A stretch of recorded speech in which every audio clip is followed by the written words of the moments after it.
How y'all doing today? My name's Rob. I'm up here at Orm Hardware. I'm here today in our Eureka / Newcomerstown location with Ralph, who is the on-site deck stain expert. Ralph, thanks for joining us today. You're welcome. You gonna bestow some of that fancy knowledge on us today, or what's going on with that? We'll try. You're gonna try, awesome, because I need all the knowledge I can get. I'm hoping I get smarter just by standing close to you right here. So we'll see. Today, obviously, we have our Defy product sitting in front of us, which obviously means we're going to be talking about deck stains.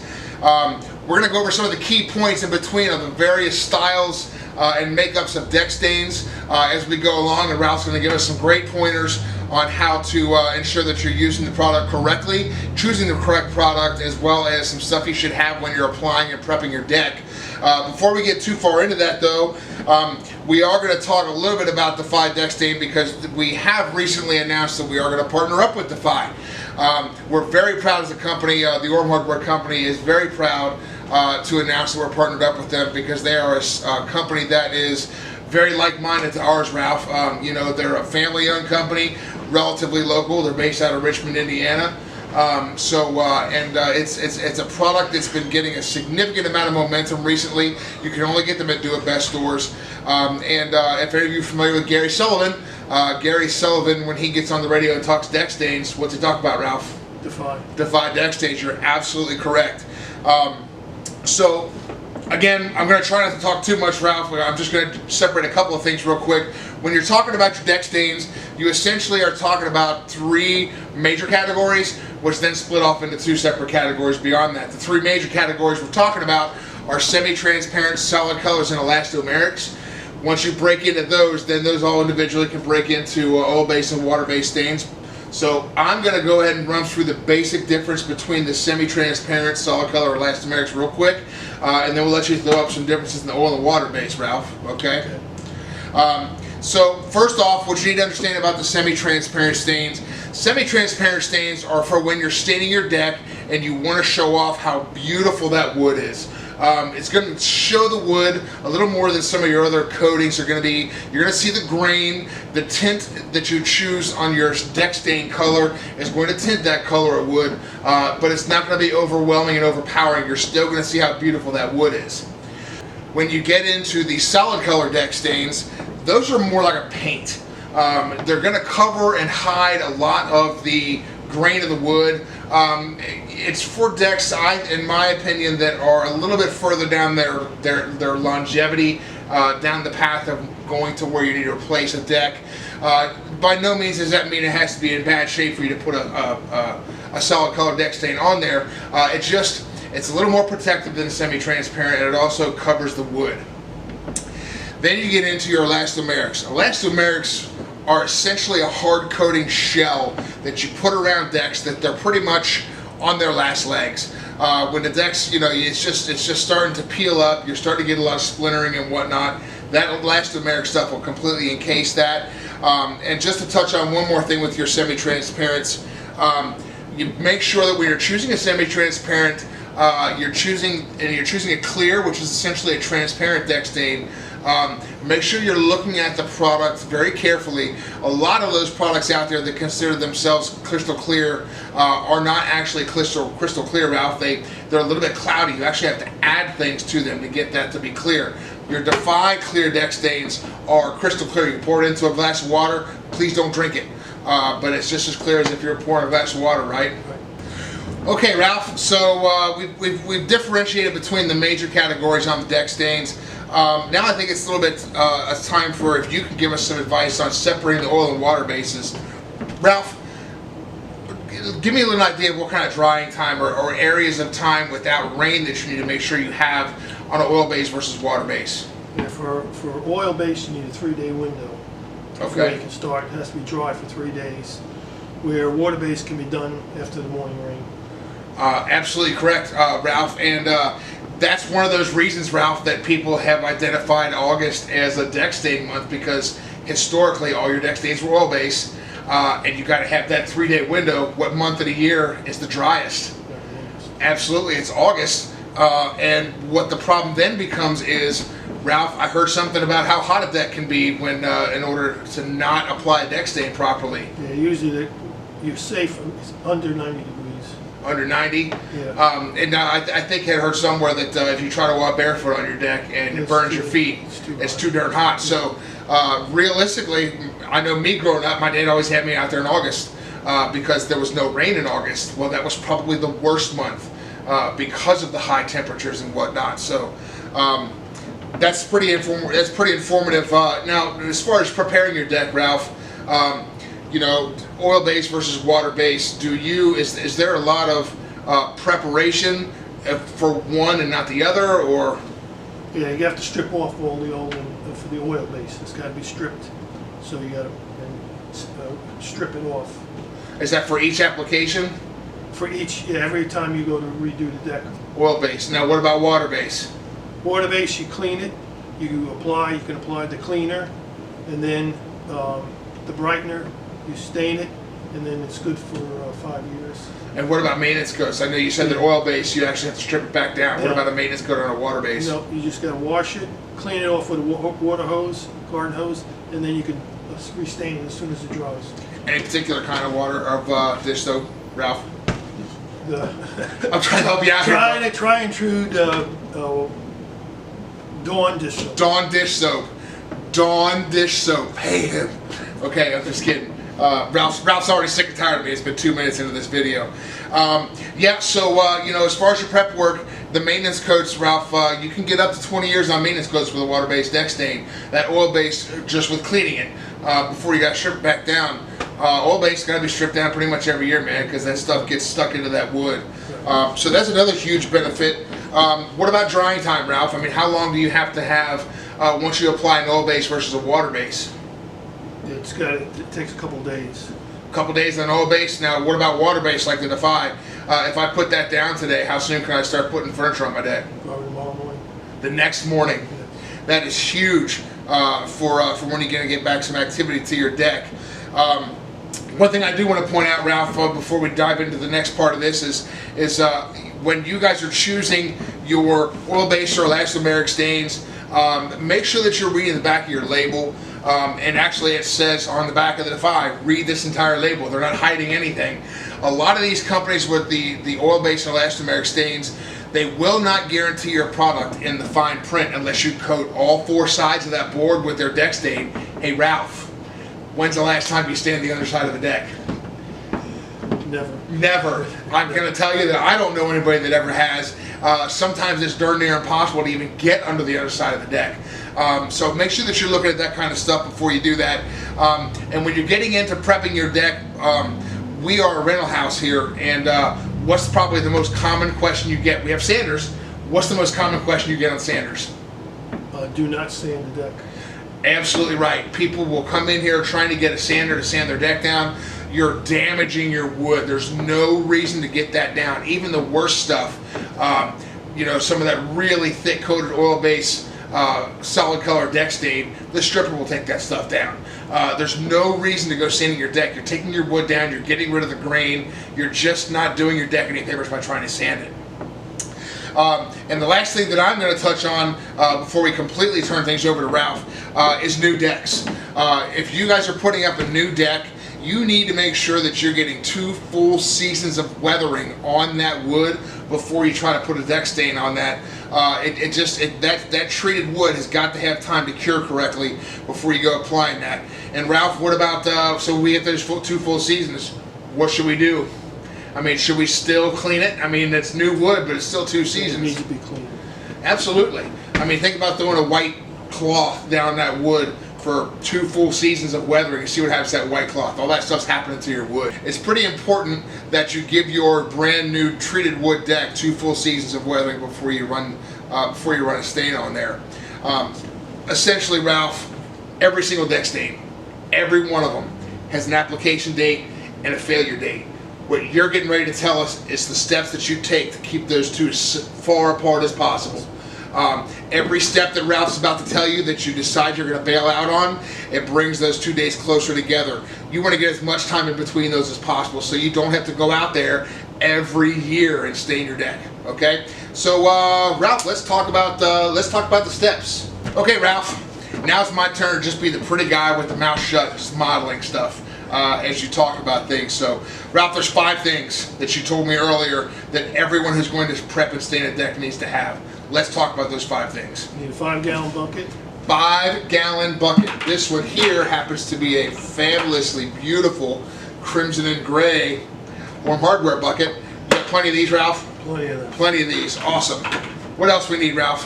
Pump sprayer. Pump sprayer. What do we need one of these for, Ralph? To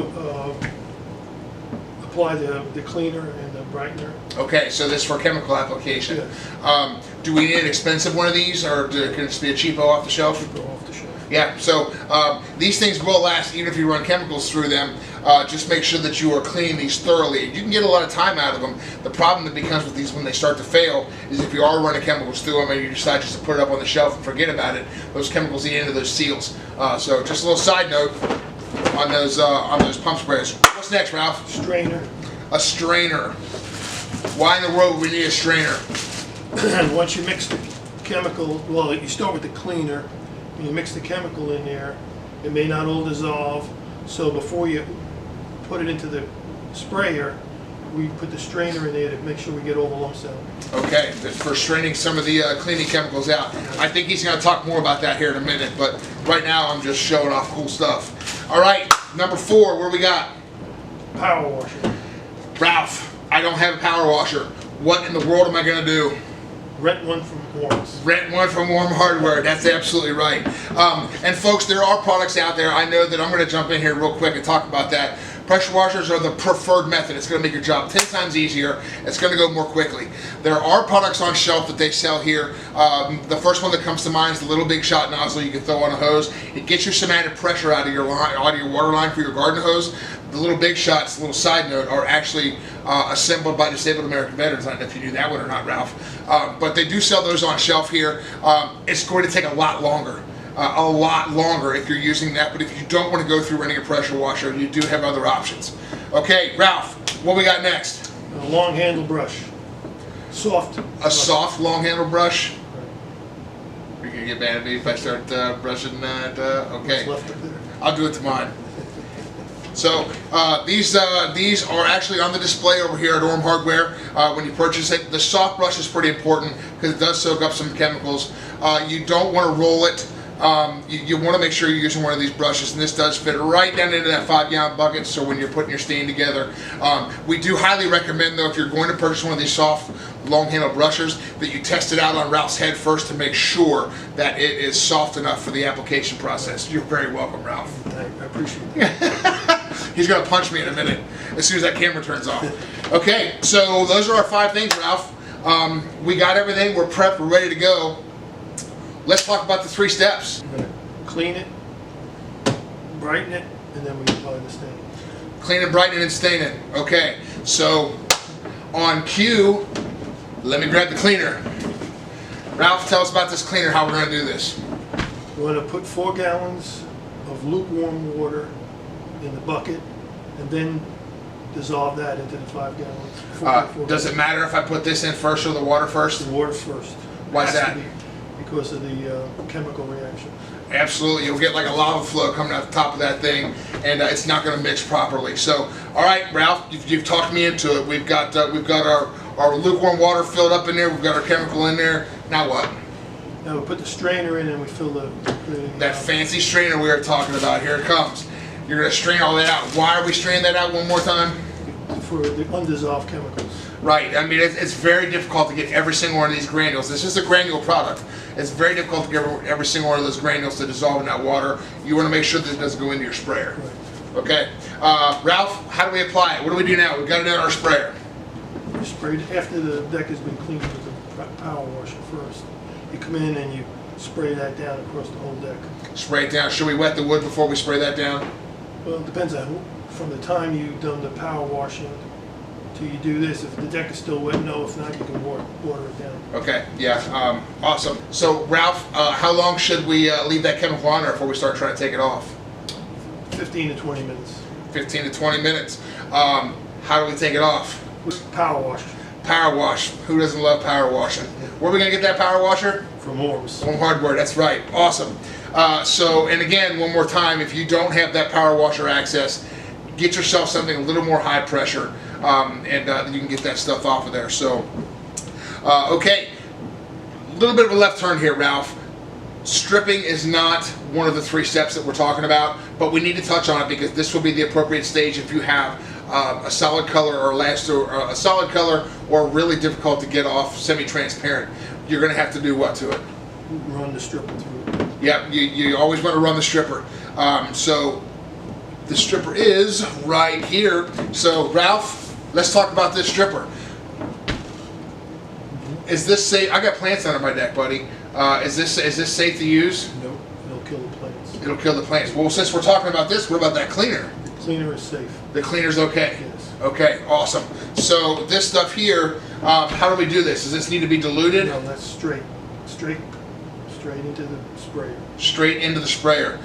So it's a ready to go chemical, and it's pretty powerful. And again, I'm assuming that we're going to wet this down before we do it. Wet it down. If you guys haven't noticed the common theme, the complete difference of oil base versus water base. Most of the steps you're going to be using this, you want your deck to be a little bit wet, except for the staining, which is just dry to the touch at that point. But the wetness is actually completely backwards from how I grew up putting deck stains on, man. It's a little bit blows my mind. So we put this on, we put the sprayer, we spray it down on our deck. How long do we leave this on? For 15 to 20 minutes. 15 to 20 minutes. And how do we take it off? We power wash it off. Power washer. Again, this particular chemical, Ralph, you can use one of those high pressure nozzles. You are not going to be happy trying to take a solid color deck stain off with this stripper with a powered nozzle. If you're going to strip your deck down, it's highly recommended that you find a pressure washer in some fashion. This is one of them steps. You'll be out there forever spraying that down. Okay, so we power washed it off. Now, Ralph, at this point, we are looking at our deck. And we are like, I have never seen my deck look that good. It looks beautiful. As far as you're concerned, it looks like it did the day you put it up. What step can they make sure they do not skip? The brightener. The brightener, absolutely. Ralph, why do we need to do the brightener? It returns the wood to its original color. To the original milled color, absolutely right. Why is that important? Because first of all, it neutralizes the wood, and it opens the pores to accept the stain. Mm-hmm. Absolutely. And I'm going to steal a word from Chris out at the Berlin location. He threw the word porosity at me, and I completely lost my senses. I guess the porosity, I'm going to throw it in there too, because I really don't know what it means, but it sounds like we're real smart when we use a word like porosity. So at this point in time, obviously we're going to be using the brightener. We're going to talk about how to use that, but that brings it back to that original milled color, because folks, when you're coming in to get some of these samples, all the Orm hardwares do have small samples of the different colors of semi-transparent deck stains. It's important that you get back to that original milled color, because when you apply this stain, every one of our stores has little color swatches that shows you what the stains are going to look like. If you don't bring it back to that milled color, Ralph, it's not going to match that very closely at all, because you've got wood that doesn't match. So make sure you're not skipping the brightening stage, and please remember that you can stop in and get some of them color samples of all the colors that we offer. So brightening, Ralph, let's talk about the brightener. How do we apply this? What's going on with this stuff? 4 gallons of water in the bucket, then you apply that in there. 4 gallons of water in the bucket. Right. Water first. Yes. Lukewarm. No, it doesn't have to be. Okay. No biggies. And then we just pour this just straight out of the bucket onto the deck, or what? To the sprayer. Into the sprayer. I knew that, Ralph. I was just trying to play smarty pants. Okay. So we are putting this into the strainer. Ralph's getting annoyed with my sense of humor because it's not nearly as funny as I think it is. So we're putting it so we're putting it into the sprayer. Thanks, Ralph. We're putting it into the sprayer, as Ralph has called it, and we're going to put it on. Ralph, how long do we leave this on? 5 to 10 minutes. 5 to 10 minutes. Pressure washer again. You can garden hose it off. We can garden hose this. That's awesome. So once you're going to brighten it, you're just going to garden hose that stuff off, and you should be good to go. Okay, Ralph. So our cleaning stage is done. Okay, we're getting ready to stain, and I'm pretty stoked about it. Before we go to that point, these steps can be done in preparation for any deck stain, oil-based, water-based, whatever the case might be. This is where you start to see a little difference in your product. Again, oil base. If we're putting an oil base on now after we got done cleaning, how long we need to wait? You have to wait until it's bone dry. Bone dry. That's a long time. to wait for your deck to get dried out. Water base, You can apply it when it looks dry. as soon as it starts to look dry, you can throw that deck stain on there. That's awesome. Okay, so we are going to get into staining. What part of the deck are we going to stain first, You Ralph? have to do the vertical railings What for? because we don't want to get any stain on the deck, so we have to prepare the wood underneath it, the cardboard, and we do the vertical first, and then when that's done, we can start doing the deck. 100% right, and make sure that you don't skip the cardboard underneath those verticals. This is where we touch on one of the side parts of water-based deck stains. They show overlap. If you stop mid-board and you decide to go this way and then you come back and put another, you're going to see that overlap. It's going to be a different color where you overlap. Same thing goes for your verticals. If you drip, if you get any drippage coming down them verticals onto your horizontal surfaces, you're going to show them drip stains. So make sure that you are covering your deck with your cardboard underneath your verticals before you go onto your horizontals. Okay, so horizontal boards. How many boards should we be doing at a time? Or how do we do the horizontal? They say do 4 to 6 boards at a time. The course can go long. 4 to 6 boards from one end to the other, though, right? Like not stopping mid-board. That's I'm assuming that's why they say just 4 to 6 boards, so you're not doing 12 boards halfway and then doing the overlap and all that. Okay, with water base, how soon after that first coat should you be putting on your second coat? You gotta do it 10 to 15 minutes before don't allow the first coat to dry, Why is that? because then it won't absorb. It dries and it seals. Absolutely right. Deck stains do their job as soon as they dry. The moment that stains takes to that board and it's dry, it's already doing its job. Anything else you put on there is going to repel it. And you're going to come into gum situations or puddling situations. So make sure when you're putting that second coat of Defy on or water-based deck stain, you're doing it before it dries up. So what other tips do you have? I mean, what else should we be worrying about or paying attention to when we're staining? You cannot put too much on. You only put on as much as the wood will absorb. Okay. And never use oil-based brushes. Unless, of course, you're using an oil-based stain, but for the Defy stuff, absolutely you don't want to use that oil brush. Okay, so I think that kind of covers everything, Ralph, as far as staining the deck. Really, the only thing we got left to talk about is maintenance coats. So, Ralph, what are some of the signs that your deck is ready for a maintenance coat? When the water ceases to repel. Okay, so we're not necessarily looking for beading. When it looks like the water's starting to go into the wood, you're ready for another maintenance coat. Roughly how long do you think that is going to be before on a Defy before? I mean, I know you can't be specific because some decks get a ton of sun, some decks are in the shade, so it's real hard to generalize. But I mean, what kind of time frames are we talking about? Usually you can go up to 5 years. Up to 5 years. Yeah. That's pretty crazy. And when you're doing your maintenance coat, Ralph, how should we be putting 2 coats on for a maintenance coat? No, 1 coat.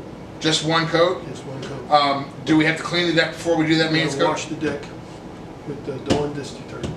My man, Dawn dish detergent.